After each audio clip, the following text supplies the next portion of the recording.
Now we are going to get started on our desserts. For the dessert, the first thing that we are going to learn is how to make a lovely gluten-free, dairy-free ragi laddu. So this is a really yum laddu. I really like it. So in place of the ragi flour, we can use any millet flour. We can also use a combination of millets and some roasted chana if you want to give it that depth of flavor. But the proportion should remain the same. So this is 1 portion of ragi flour. We are going to dry roast this flour. While roasting the flour, we have to make sure that the flour is roasted, smells fragrant, but does not burn. You can, if you try making the ragi laddu for any nutrition purposes, for calcium deficiency, you can also use sprouted ragi flour to make the laddu. So sprouted ragi flour can also be made at home, just like you sprout any legumes, any chana or moong or things like that. You can soak the whole ragi and tie it, sprout it, then dry it. You have to sun dry it and then lightly roast it and grind it into a flour. So that gives you sprouted ragi flour, or you can buy ready-made ones available in the market. Sprouted ragi is infinitely more nutritious than regular ragi also, although regular ragi in itself is very high in calcium. It has 355 mg of calcium per 100 grams, which is right up there, and our daily requirement for younger kids is about 800 mg a day, and post a certain age it goes up to 1200 mg up to the age of 60. So ragi does meet a lot of our calcium requirements, but sprouted ragi, although the overall calcium content comes down, the absorption and retention of calcium from sprouted ragi scientifically has been seen to be higher. So you absorb and retain more nutrition, more calcium from the sprouted version of the ragi. So especially for younger kids, it's highly recommended. For anybody who's calcium deficient, sprouted ragi, instead of popping those other pills that people do for calcium, sprouted ragi is a very easy fix that you must include in your diet. And a combination of ragi and white sesame can work wonders. They're both very high in calcium. White or black sesame, both. So we are roasting the atta till it turns fragrant. You have to make sure and take care not to burn it. So I'm using the regular atta for this recipe, but you can very easily use sprouted ragi. You can use any of the other millet flours also here, depending on which one you are partial to. Okay, so the atta has now started smelling fragrant.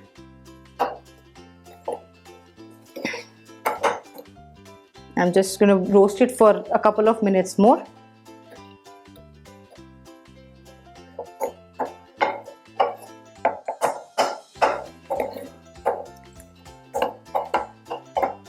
If you do like to add any other fat to this, you can use some nut butters, etc. also in this roasting process.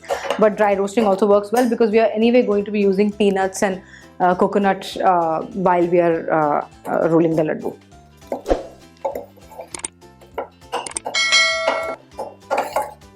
Okay, almost done. So ragi in itself is very red in color, so you'll not see a notable change in terms of the color once it's roasted. You'll have to tell the difference just from the roasting, from the smell during the roasting process. So this is done, and I'm going to empty it. Next step is going to be to prepare our jaggery liquid for the ragi laddus. Since we are not using any dairy binders or anything like ghee for this recipe, we have to prepare the liquid, a jaggery liquid for this. So I'm going to add just about half a cup of water to this.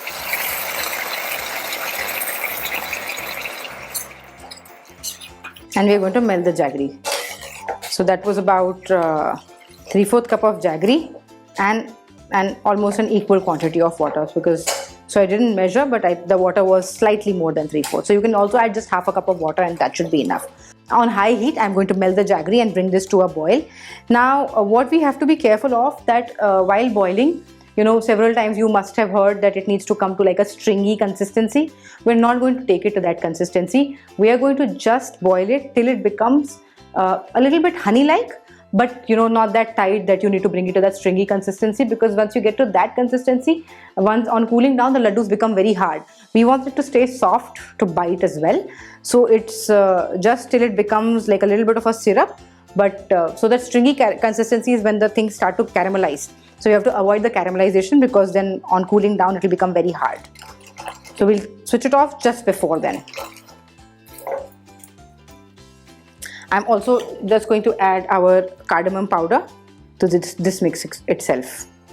For roasted ragi flour, this is roasted and powdered groundnuts, and this is desiccated dry coconut.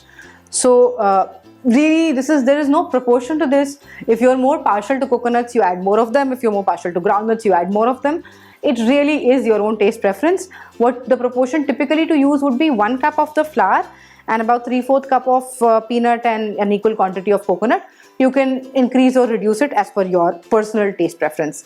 So I'm just going to add the powdered peanuts to this and the coconut. So I'm going to add lesser of the coconut and more of the peanuts, because that's just what I prefer. We'll just mix the whole thing together and we'll wait for our jaggery liquid to get ready. The peanuts are giving it a lovely fragrance.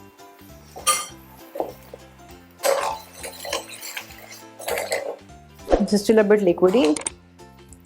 It needs to become just a little more thick, nothing more than that, so that on cooling down also it stays into a honey-like consistency.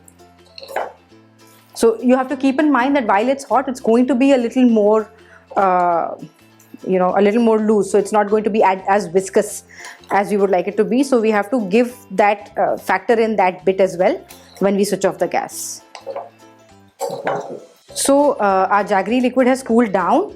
While looking at the texture, you can see even after cooling down, it's become a bit viscous. So you can touch and see it here. You can, even with the spoon, you'll feel that it's a bit viscous, but it's not stringy and it's not caramelized. So that's the texture that we have to try to achieve, like a honey-like consistency.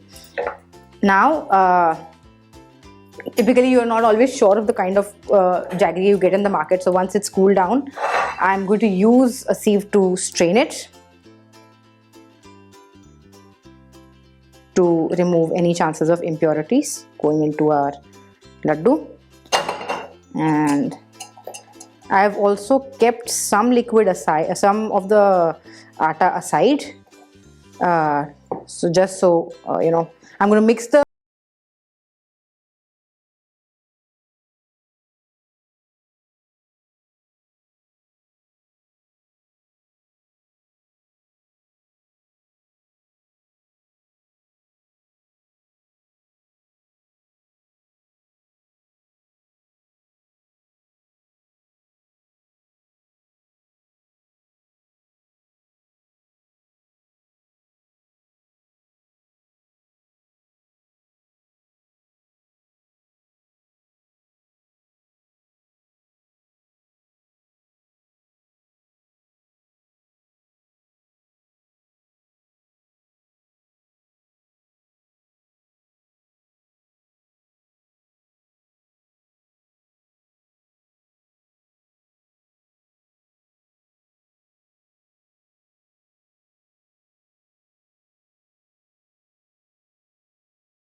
them outside, they will taste better because they'll be nice and soft to bite.